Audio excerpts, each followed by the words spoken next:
Hey, what's going on everyone? Welcome back to another episode of Star Wars Coffee, where in today's video we're going to be taking a look at Dave Filoni and Rosario Dawson responding to criticism of Ahsoka's look in The Mandalorian Season 2. That's today here on Star Wars Coffee.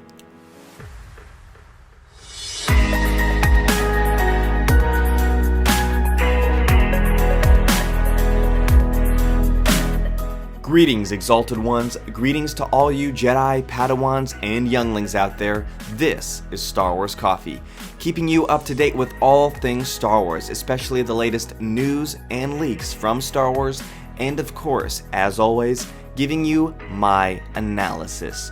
Star Wars Coffee channel memberships are now live. Starting at just $1.99 a month, you can get exclusive commentary from me as we rewatch the Star Wars series together. I'd like to give a special shout out to Neon Victor, BSimms, Daniel, Richard, Reina, Michelle, and Meener.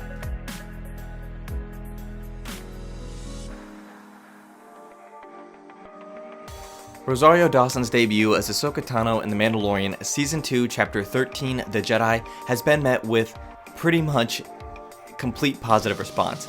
However, there has been some subtle tweaks and criticisms over Ahsoka's look in The Mandalorian, and that it isn't exactly as spot on to the Rebels look as fans would like. Anthony Breznican was able to get an interview with Dave Filoni and Rosario Dawson, and he was talking about creating Ahsoka's look, which essentially allowed them to have a response to these fan criticisms over Ahsoka's look in The Mandalorian, and what could presumably end up being Ahsoka's live-action show, as this look would just transfer over. So the question was, can you describe the process of adapting Ahsoka from drawings and animation to real life? What had to change? Dave Filoni responded with this.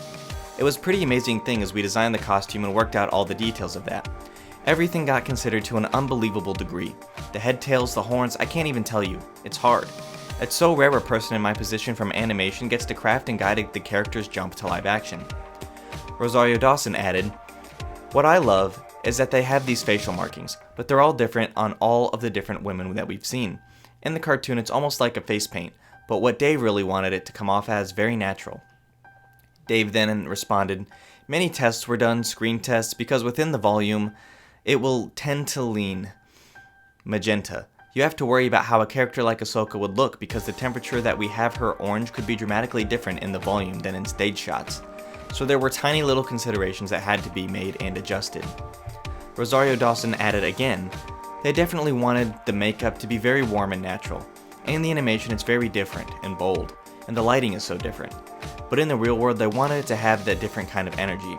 It was fun to be able to see how they shifted when she had the lightsabers closer to her face, how you would see it and feel it differently than the different lighting and in the smoke."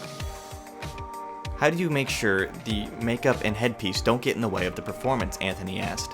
Dave responded with the following, "Yeah, that's tricky. That was one of the big considerations.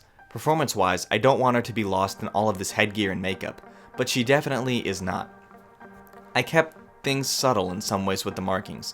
I mean, the funny thing is that the white markings over the brow are always done in animation to give an eyebrow performance.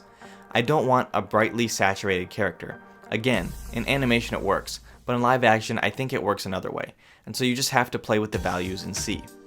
There's a lot of lightsaber effects and fighting in this episode too. Was that a consideration with the head-tail prosthetics?" Anthony asked. Rosario Dawson responded, "Everything was pretty firmly on. Everything was built specifically to my skull and body, and the headband that she has on with the tails actually clips in the back and holds it in place. We were doing stunts in it and everything, and it wasn't going anywhere." So Anthony Breznican allowing Ahsoka's portrayer Rosario Dawson as well as creator Dave Filoni to really kind of flesh out the criticisms that some fans have had by allowing them to talk about how they had to go about creating Ahsoka from one medium to another, which is something that I've been talking about and hitting on for months at this point, is how good that Star Wars with Dave Filoni is about taking characters from animated mediums to live action mediums. And we saw this come to life with Rosario Dawson's Ahsoka Tano. So Dave clearly mentioned that the way you have to do things in animation can sometimes differ, for example with the markings on the eyebrows to give off an eyebrow performance, whereas In live action, it just can't be done that way, otherwise you would end up with an oversaturated character. So I think Dave Filoni and Rosario Dawson did a good job of talking about how this had to work in live action and what had to subtly change. Take note that all of these things that Dave is talking about are subtle changes to the character's look. And personally, I think they translated on screen very well. But let me know what you guys think about this in the comment section down below. Thank you guys for watching, may God bless you, and the Force be with you always. If you enjoyed this episode, and frankly, even if you didn't, don't forget to subscribe. Do it! And if you want to help spread the word, please give this video a thumbs up and tell your friends to subscribe. Please check out the official Star Wars Coffee merchandise, and don't forget to check out all of the content playlists on this channel, including The Rise of Skywalker, The Mandalorian, and much more.